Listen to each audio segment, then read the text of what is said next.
I'm Al from Games Rep. Today, got a bit of a treat because we've got something slightly different here. Now, obviously, I'm sure most of you will know Quake. Yeah, Quake, the good old shooter from id back in the sort of mid 90s when it sprang up on PC, as well as obviously eventually versions on N64, PlayStation, and Sega Saturn. But we're going to play a slightly different version here. Now, this version it's not a retail version, it never ever actually officially came out.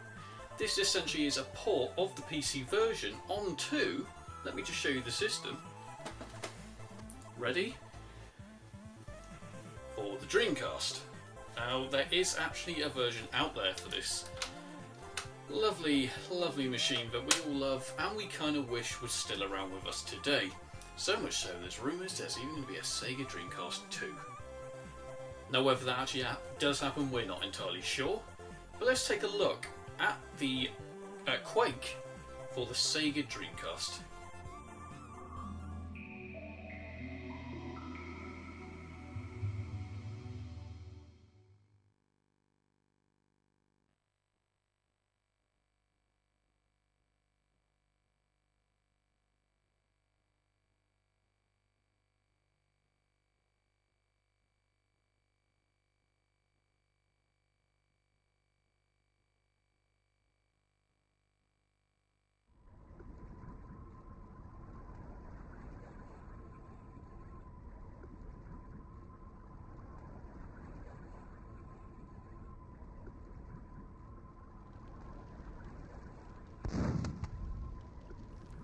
Now, like I was saying, this isn't a full retail release. Now, there never ever was a full retail release of Quake for the much loved...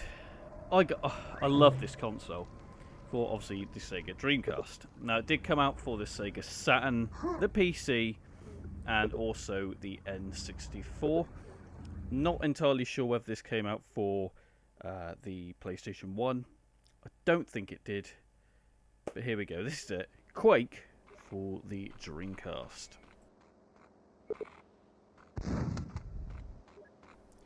Now, the version we're seeing here, the version that actually got ported over, unofficially obviously, ported over to the Dreamcast, was the PC version.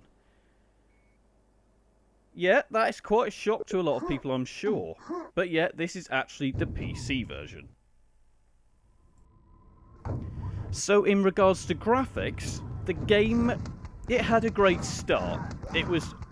This basically looks nigh on identical to the PC version, which, let's face it, is the version we all want to see when it gets ported over to a console. We want it to look exactly like the PC version.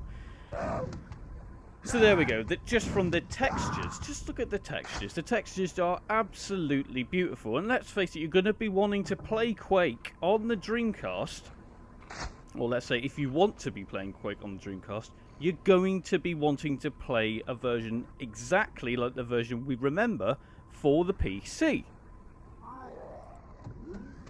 And let's face it, the purists out there who are going to want to play this game are going to want it to look like the PC version, because it's the best version there is out there. Or is it? Until now. I gotta say, I really do think this version is the version that all the console gamers... Well, put it this way. When you look at the Sega Saturn version, you look at the N64 version, you wish this was the version that you had got. When you look at the N64 version, you have blurred textures, you have a tiny bit of slowdown, and it just doesn't feel like the PC version that we all know and love.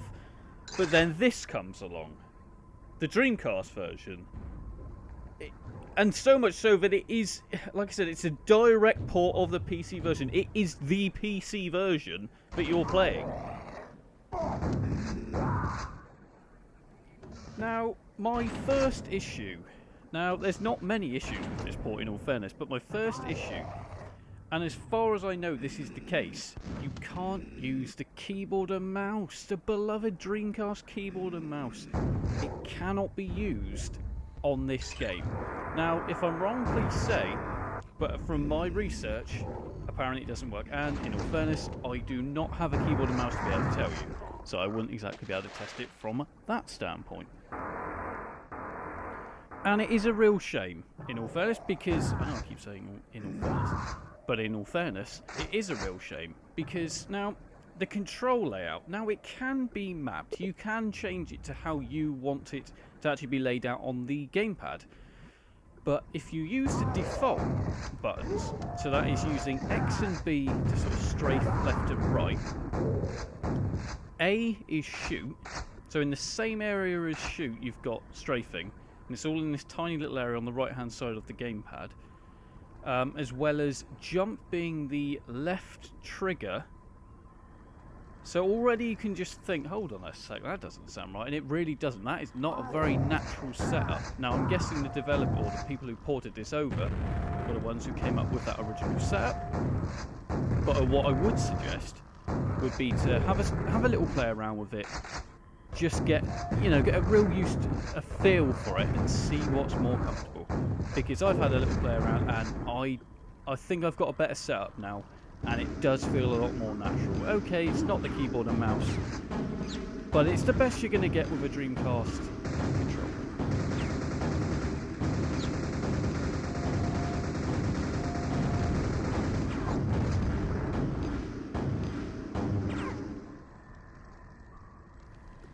Now let's go ahead and talk about the sound design, shall we?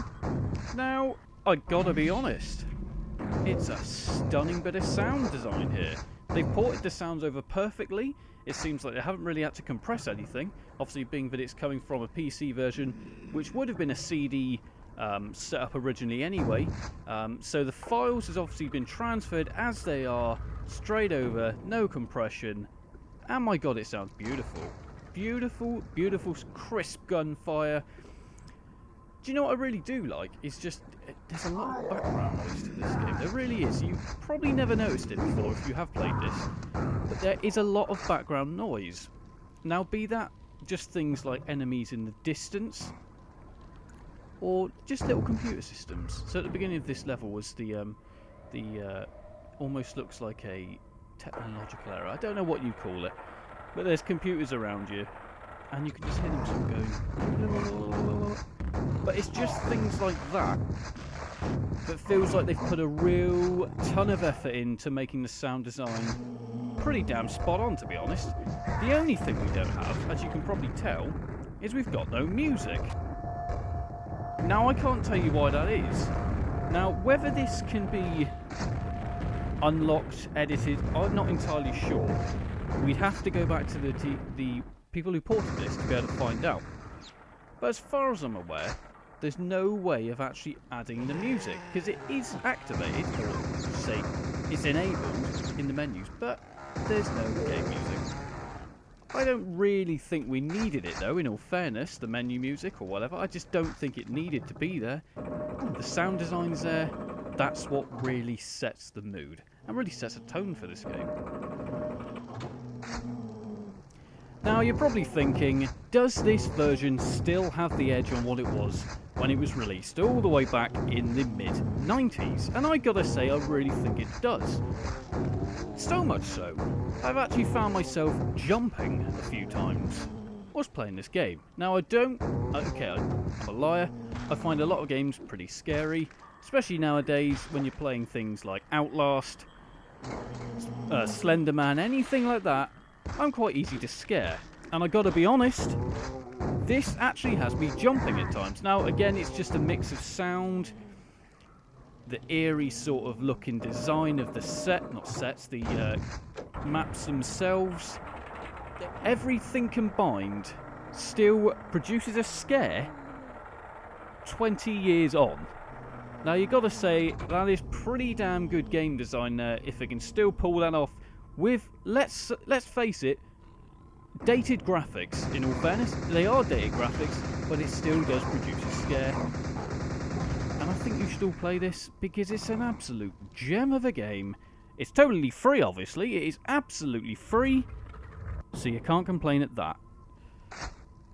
In all fairness, now I know I keep saying in all fairness, but again, in all fairness, I'm really gobsmacked that they've not decided to, well, do an HD remake or even create another one. Now, there are rumours there are gonna be another one.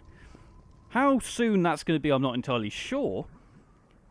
But I'd love to see this remade. It was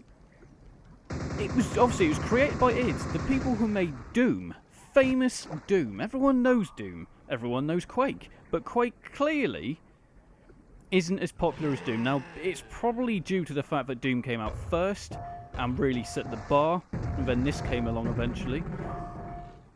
But I'd just love to see a brand new version, just like they've done with Wolfenstein and obviously most recently Doom. I'll be surprised if they don't do Quake. They have a great pedigree here of games, be it Quake 1, Quake 2, Quake 3 and Quake 4. They all offer something slightly different, I'll be quite honest, which is great. It's great to slightly reinvent itself every single time, although not changing the sort of play style that we're used to. That's what I will say. And this game really hasn't aged. Well, it's aged in looks, but sound design and controls, when you get the controls set up properly, are just absolutely perfect, and it zaps me straight back to my childhood when I was playing this game originally. Like I said, make sure you find this because it's absolutely free. You can hunt it down on so many sort of Dreamcast ISO or Dreamcast image websites. They are about, they're absolutely everywhere. Please hunt this down because you will not regret it. So personally, out of all the versions that I have played, sort of reviewed over the years, I'd have to say Quake on the Dreamcast. Okay, for a console version, this is the best version. It really, really is. It's so good, so well executed. I'd advise everyone to play it. And if you don't, it's just you missing out, not me. Anyway, I've been Al from Games Re-Up. I'll leave you with a little bit more footage from Quake 1. I'll see you all very, very soon.